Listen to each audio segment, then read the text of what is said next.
Welcome to Instruments Direct. Today's program is Back to Basics, how ultrasonic flow meters work.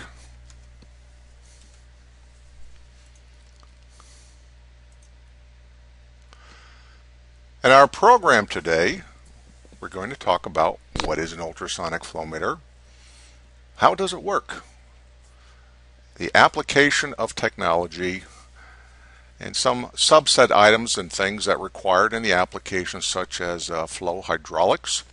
And then we'll clean up with what's new in technology.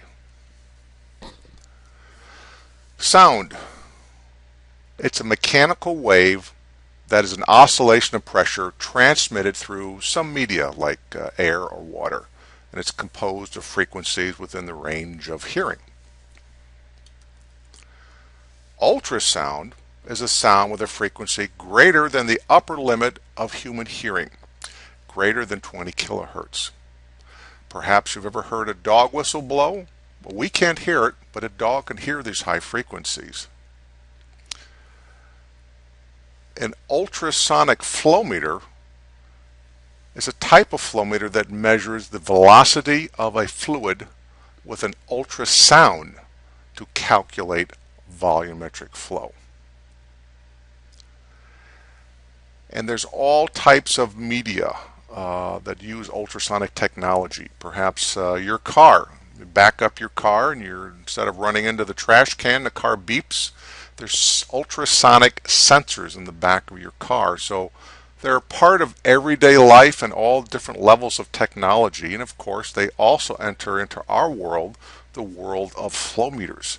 And there's all types of, as we said, flow meters are used for anything you can imagine.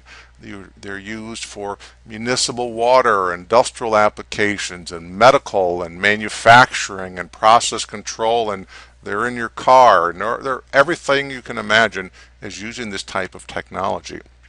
But in our little world, in the process and the HVAC and the chemical applications, the industrial applications, we use this type of technology. We're going to touch base on the ultrasonic clamp-on transit time flow meter. There's also wetted, but we're not going to talk about that today. There's ultrasonic clamp-on Doppler.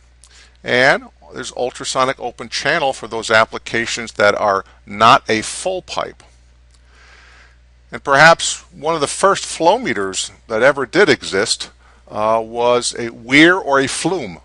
And based upon the height of the weir or flume, the liquid level height, they could make some calculations and assumptions on the actual flow rate. So today we've modified that where we have a device that can actually measure the device as opposed to saying using a ruler. So if you took a weir box with a 90-degree notch in it with the liquid flowing over the weir box, and if you measured the level inside that weir box, it will tell you how much the flow rate was flowing over the weir box. So instead of standing out there with a ruler all day long, you could use an ultrasonic level sensor that would measure the level.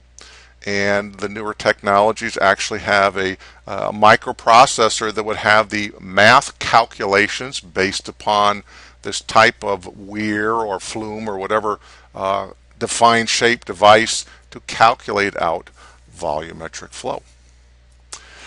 And other partially filled applications, probably the most popular one is a sewer application. It's a gravity-fed application. It's not pumped until it gets to a lift station, and everything is flowing downhill, so it's not a pressurized line, and the pipes are partially full. And again, here you can use ultrasonic level. In this case there would be a flume or defined shape. And flumes, for those who don't know that, the most common ones are a par-shell flume that kind of look like an hourglass, and it's designed specifically based upon certain flow rates to elevate the liquid to a certain level.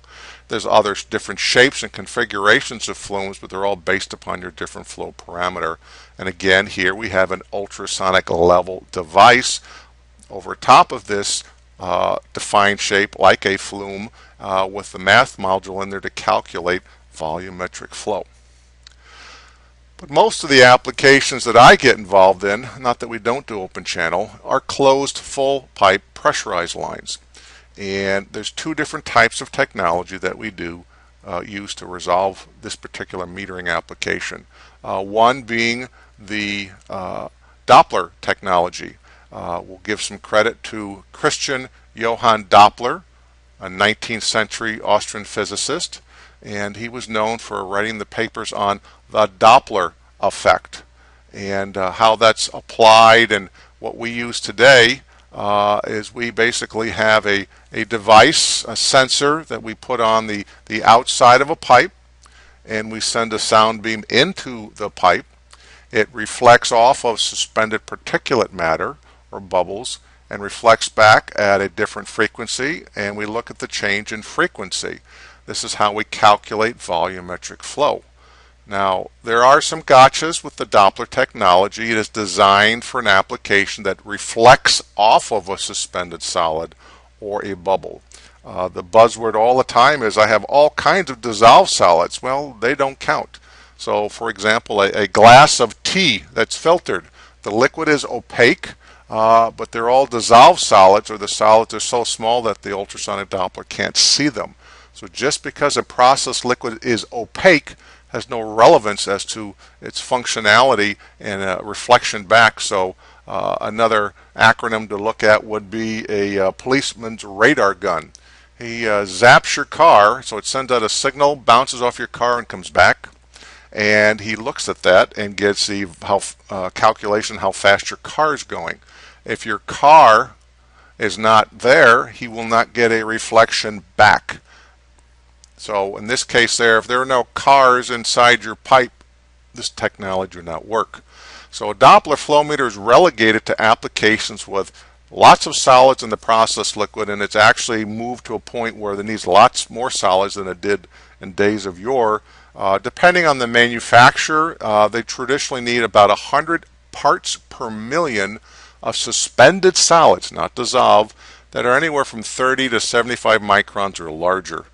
So today, ultrasonic Doppler technology is traditionally used in applications that have lots of solids in it. So we're going to use it in sludge applications and some sewage applications, but remember, a lot of the sewage is just water. If you have an application that's oatmeal-like, that's what a slurry is, then that's where you use an ultrasonic Doppler flow meter. So the other side of the coin, well, first off, here's the examples of some Dopplers. They come in portable, they come in dedicated, and the one in the black suitcase is not even made anymore. But basically, these technologies operate in sewage, slurry-like applications with lots of suspended solids. So you're going to see it in the mining industry, the wastewater industry, maybe in a pulp and paper plant where there's a lot of paper stock in an application. Those are the kind of applications that are relegated. So ultrasonic Doppler flow meters need lots of solids for them to work. They do not work on clean liquids. And the other side of the coin. Now this fella here, Lord Rayleigh, was responsible for writing the book Theory of Sound back in 1877. He was a Nobel Prize winner for physics back in 1904. And so he's accredited with using the theory of sound through solids and liquids. So in utilizing some of his technology and still clamping on a sensor on the outside of the pipe, we have what's called an ultrasonic transit time flow meter. It's still ultrasonic, but it uses a different method. And based upon the time frame when you ask the question, if you asked 10 or 15 years ago, I'd like an ultrasonic flow meter, I'd give you a Doppler. Today, when you ask for an ultrasonic flow meter, I give you a transit time flow meter.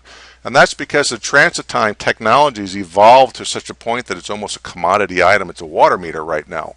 You put it on the outside of the pipe and away you go. There's no field demos or anything like that. It is an acceptable technology for non-contact flow metering. Now, a transit time flow meter, ultrasonic transit time flow meter, works a bit differently. It looks the same because we're clamped on the outside of the pipe, but instead of reflecting off of suspended solids and aeration, it uses time, distance, and the differential. So in this case there, we have a flow going from left to right. My transducer on the left-hand side here sends a sound burst across the pipe, ricochets off the back wall, comes downstream, and is received with this other transducer. We measure how long it took to get from the first transducer to the second transducer. Now, at the same time, the second transducer sends a sound burst across the pipe, but I'm going against the flow, going head against the headwind, so to speak. It's taking me a longer period of time to get back to the original sensor. That differential of time is the coefficient we use to calculate how fast the liquid's going. Faster the flow rate, the greater time differential. And the ultrasonic transit time comes in different configurations, and the one you see here in the upper right is traditionally referred to as either the dual path or the V configuration. There's some other acronyms, but that pretty much describes it. And it's traditionally used on most applications, say 1/2 inch to 24 inches, just because it's easier. The transducers are on the same side of the pipe, so it's easy to calculate the spacing, and it's very easy to install. But on the larger pipe applications, you may see something like this. These are one path, or called a single path, or a Z configuration, and this is traditionally used on larger pipe applications. You see, by not reflecting off the back wall, I have a lot more power. So we use it for a larger pipe application, and you might also want to keep it in your back pocket for smaller pipe applications that are 50-year-old pipe with lots of crusty on it, or you have a lack of straight run of pipe. So to recap, the V configuration, 1/2 to 24 inches. The Z configuration, 24 inches and larger. Those are fuzzy numbers. They both cross the line. I have some V configurations in 90-inch pipes. I always try a V first. If it doesn't work, I go to a Z. And it's difficult to install a Z when you get a very large pipe. You got to do a little measurement on the pipe. Now, transit time technology is nothing more than a big math equation. And what the evolution is over the years from 20 years ago, if you've tried some of the earlier transit time flow meters, it's the same core technology, but the math has expanded and the microprocessors are smarter. So in the days of yore, if you put it on a pipe and you were off by your sound speed or your temperature or your spacing, you'd get nothing at all. And today, the technology may actually propagate and do a little better work by itself because the equation's getting longer and longer and longer, and what ifs, and more iPhone-like. How's that? More auto mode on the technology. In fact, the transit time flow meter, if you saw the math involved to make it work, you'd be pretty scared. And this is the math that you had to use when you did something 20 years ago. And just to recap it today, it's nothing but a couple of drop-down menus today. So you don't go to school for 2 days to learn how to use this technology. You're up and running in 15 minutes. But the way that it works is I have a cutaway diagram here, and I have a transducer here and a transducer here. These transducers are proprietary to each individual manufacturer. Everybody has their own crystal, and every crystal has a certain angle that it has to penetrate through the pipe wall. And that angle is very specific to the math that they use. For example, do you remember the space shuttle had to enter the Earth's atmosphere at a very specific angle? If it didn't, it could bounce off the atmosphere and not come in, or would have more drag coming through the atmosphere. Just as sound needs to go through a solid, remember the papers the other gentleman wrote for us? When sound goes through the solid there, it does refract. And so in this math equation, we need to take a transducer. We need to know the sound speed of the pipe material. If the pipe has a liner, we need to know the sound speed of the pipe material. And then when it hits the liquid, it kind of turns. We need to know the sound speed of the liquid. This phenomenon, when it turns, it's called Snell's law. Have you ever had a cup of water with a clear glass and put a straw in it, and it kind of looks like the straw is chopped in half and moved to the side a little bit? There's a little refraction there, and that we have to compensate for that mathematically. And then we go across the pipe, and then guess what? We go through the same routine back out the other door. Now, this is a lot of math, but today when you program your flow meter, you know where this transducer starts and this transducer ends, and you put up on the pipe in those positions before you even begin to play the game. So the computer, if you would, or the microprocessor inside the ultrasonic flow meter does this all for you now. Days of yore, you had to do it yourself.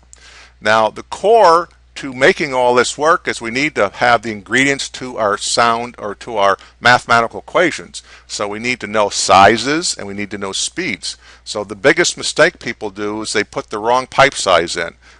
So for example, a 2x4 is not 2x4, a piece of lumber.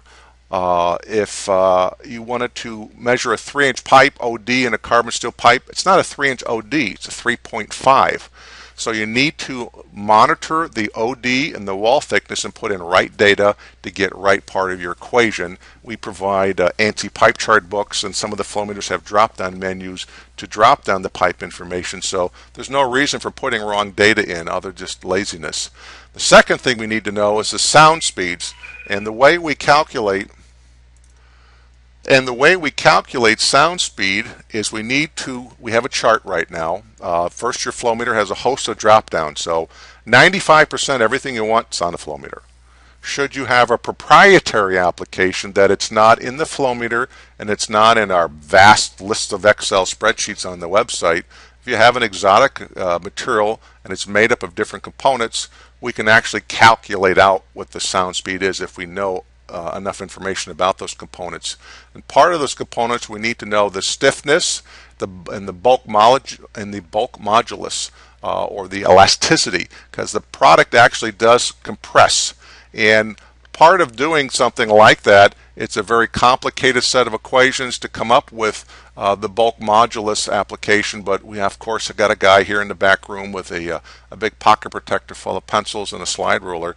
But basically, we can calculate the bulk modulus based upon the density information, so we can come up with a unique sound speed if we know the properties of the subsets of that liquid.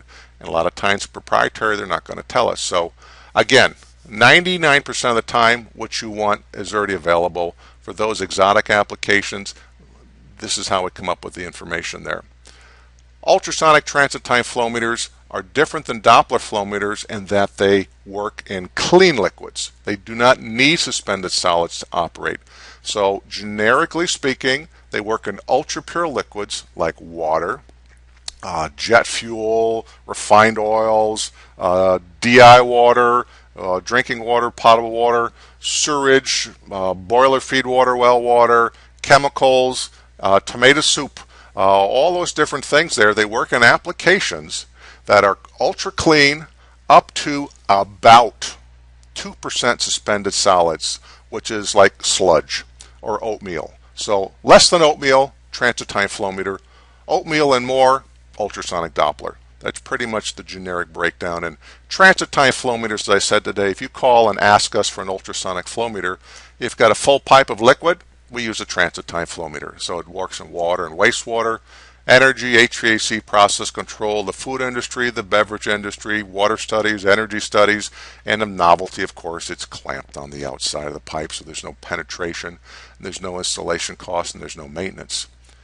Now, every technology has a set of rules of where you use it and where you don't use it. You have minimum flow rates and maximum flow rates, and you need some straight run of pipe. So most of the time with everything in the market, and there's very few exceptions to this, for liquid flow applications, from elbow to elbow, you need 15 pipe diameters of non-obstructive pipe. To the left of this diagram here, we would have an elbow. We need 10 pipe diameters on this side, and then on this right-hand side, we would have 5 pipe diameters. And if you do that, you will have something that looks like this. This is called a symmetrical flow profile. Now you notice it's faster in the center, slower near the pipe walls here. There's a little drag and friction there. There's different shapes of the elliptical shapes. These are called Reynolds numbers, and they are based upon the actual flow rate. Whether it's more blunt or more elliptical is not important to us. What is important to us is that they are symmetrical, and that if you were to draw a center line down the center of the pipe, the top half of flow equals the bottom half of flow. This looks a lot like a guy in a motorboat going down a river with the wake cast out on its side. Now, the 10 to 15 pipe diameters is based upon flow rates of 7 to 10 feet per second. If somebody is going to pick a pump and size a pipe, they traditionally size the pipe based upon flow rates of 7 feet per second. So that's where the generic magic number comes from. Higher flow rates, more straight run of pipe. Lower flow rates, less straight run of pipe. Now if you don't have enough straight run of pipe, it's called an asymmetrical flow profile. And in this case there, I have flow coming up this 90-degree elbow.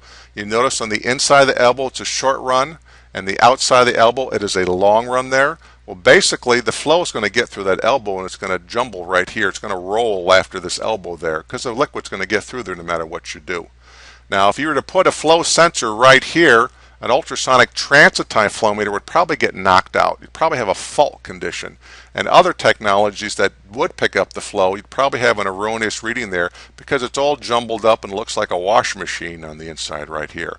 So to correct that problem, go downstream 10 pipe diameters, put your sensor there, and hopefully get another 5 pipe diameters. If you do not have your 15 pipe diameters, the next best thing is to go downstream 3/4 of the available footprint. So it's a 2/3, 1/3 kind of thing. In fact, here's a picture of a traditional installation. So I've got, again, I programmed my flow meter with my pipe OD on pipe wall thickness, processed liquid, and I selected my transducer, and mathematically for this pipe size it says this sensor belongs here, this sensor belongs here, and when I turn on the flow, bing, goes straight across the pipe. So transmit and receive, it's in a straight line, everything works. I have my symmetrical flow profile and I have my required straight run of pipe. Should I have less than the desired straight run of pipe and a changing flow, look what happens to the flow profile. And look what happens to my beam gets carried downstream. Well, my transducer may not see that. If it does not see that, I have to move the sensor to catch it, or the term we use is prospecting. So once I begin to prospect my transducer, I may be able to select a flow reading, but I may not be at my optimum accuracy performance. Now, many times some information is better than no information, but this can get very erratic. What if I have an application with short run of pipe and wide varying flow? Well, at the higher flow rates I may have to be at one position and the lower flow rates another position, and all this because I did not have enough straight run of pipe. Secondly, if I was right after a valve or a pump in the line, I could have a really significant disruption here to give me some problems as well. In fact, it may be so disruptive that the device may actually lose the signal and fault out, and I'd get no data whatsoever. Now, application with too many suspended solids or aeration, guess what? The beam can become blocked. If the beam is blocked with your high level of solids or your high level of aeration, this can become a problem. Generically speaking, if you have more than 30 psi, is my magic number and I'm sticking to it. If you have more than 30 psi, air is usually a non-issue. The only exception to that I have seen, it's not air, is when you walk into a brand new hydronic loop and somebody just filled it up, added glycol to your water system. And at that point in time, the glycol, which is a hydrocarbon, mixing with the water, it's water and oil, it's like a bunch of bubbles in there. In fact, if you were to look at it, it looks like champagne at that point. In that case there, the beam will actually be blocked in a water glycol mix, which is a bread and butter application for transit time technology. My suggestion with that is make sure you have enough pressure in the line, get all the air of the line, and come back in 2 days, and the glycol will be homogenized and break down into small enough particulate matter and in the process liquid there that it's a non-issue for a glycol water mix for an HVAC application. Same thing with the V-path configuration. I've got the 2 bounces, got the symmetrical flow profile. I have the required spacing, but again, if I have the short run of pipe, I'll have to do my prospecting just as I had done before. And again, you may get a reading, but you may not beat your optimum accuracies. So we know about the straight run of pipe, and guess what? Here's our application for the day. We just got in the car and drove 200 miles, and this is what we see. The customer says, here you go, and you say, no way, it's not going to work in that application because there's no straight run of pipe. So what do? It comes down to the point where you have to either go upstream or downstream to find some straight run of pipe. If the application is important enough, someone's going to have to break out a backhoe to get to the pipe. And if it's important enough, they will. So don't ever just put it on the pipe to just see it read, because it ain't going to read nothing. No point in making the flow technology not work. Walk away from it. Sorry you had to drive 200 miles to the job site. Here's a very interesting application. Go to a big box store and you look up, and the plumbing is gorgeous. You can tell the business I'm in. I like pipes. The plumbing is gorgeous, and the problem that you will find here is they use these really neat connections, these red or blue connections that they tie in the T's in the 90s, and with the thin wall pipe that they use, they tend to ferrule the end of the pipe so these connectors can grab on the pipe there. And when they ferrule it, that's kind of like an ice cream cone, but not to that excess there, it creates a tremendous vortice right after this. So the normal 10 to 15 pipe diameters is not going to hold there, because this is a significant disruption. So you need to move downstream double the distances in order to not have any effect with this device. But once you go double down the distance, I don't have a problem. Everything works out fine. If you have another application or an industrial application, you need to consider access to the pipe itself. If you have some exotic insulation with metal and strapping and all kinds of neat things on the outside of the pipe, you need to have some prep work done. You could spend more time and more labor, or you have to outsource it, or the plant have their own staff there, that someone's got to get a piece of insulation off for you before you can even put your meter on. So you can save a lot of time doing that in advance. And even a perfect application. I'm indoors, I'm in a nice basement, I may have to get on a ladder, I may have to use a scissor lift or whatever is required. You have to remove insulation from an insulated pipe. You need to get right to the metal or plastic of the pipe itself. And don't cut a little window out like a cookie cutter. It never works for me. Cut off a whole piece of insulation, because you never really know what's inside the underneath the installation there to get a good application, to get your required straight run of pipe. So to prep a pipe in days of yore, you had to go out there with your grinder and your sandblasting and your paint remover, and we don't do that anymore. Today, we take a rag and your car keys, maybe a wire brush if you had it. Basically, you remove anything, of course the insulation, but anything that's loose from the pipe. So most of the time you can wipe it off with a rag. You get a lot of moisture with a rag. You got to wipe that off there. Then you need to put an acoustic couplant on your sensor before you put it on the pipe. There's different flavors of it, and for different applications, I prefer to use a silicone grease. Some of the brands we have a water-soluble grease. The only problem with the water-soluble grease, if the pipe is wet, it ain't going to be there very long. If the temperature's hot or the temperature's cold, it's not going to be there very long. The silicone grease stays there, doesn't go anyplace, and also available for higher temperature in the applications. But if you want to paint that spot on the pipe again, you're not going to be able to paint it again, because you're never going to get the silicone grease off the pipe surface no matter what you do to it. The next question is, how much grease do I put on the transducer? Most common question. I couldn't get the meter to work, but I put more grease on it and it still didn't work. I don't understand. Well, the problem with that is we only need enough grease. Like toothpaste on a toothbrush is all you need. The transducer is flat. The pipe is round. It's got some little nipples and dents in it, and you got to fill it in with the grease. And the reason is we need a conduit to send the sound from this flat sensor to this round pipe. And sound travels, well, here's a good example. I'm in the lake. I'm swimming in the lake, and my friend in the motorboat's off in the distance, and I wave to him. Then I go underwater. And when I go underwater, guess what? The motorboat sounds like it's right next to me. And that's because sound travels faster through the liquid than it does through the air. So sound travels faster through the grease than it does through the air. And that's why we need a couplant to put the sensor on the pipe. Of course, you have to adjust the sensor accordingly. So we're in the field, we have a meter, we've found our straight run of pipe, and then we have to prep the meter. We have to program the meter. Again, statistics are very basic. We need the pipe information. So pipe OD, wall thickness, pipe material.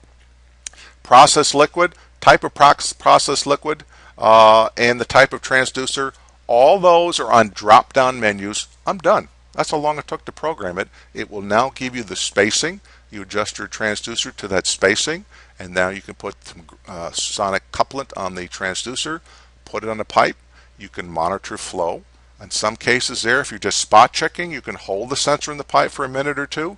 If you're leaving it there for a flow survey, you can strap the sensor to the pipe. There's all kinds of different hardware depending on the brand that you use. And if you're going to leave it there, you can do a short log, or you can leave it there forever and do a long log, a day, a week, or a month. You can need to have access to power.